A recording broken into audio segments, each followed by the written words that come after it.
அந்த நிமிஷம் அந்த தாய் எங்க எல்லாரையும் காப்பாற்ற வந்த மகா காளியா காட்டும். ராகமங்கை நீ அம்மா, தீமையை முந்தானையில் முடித்தாயம்மா.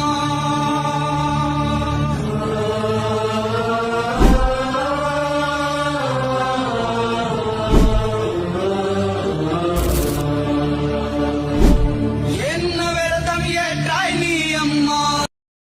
அந்த நிமிஷம் அந்த தாய் எங்க எல்லாரையும் காப்பாற்ற வந்த மகா காளியா காட்டும்.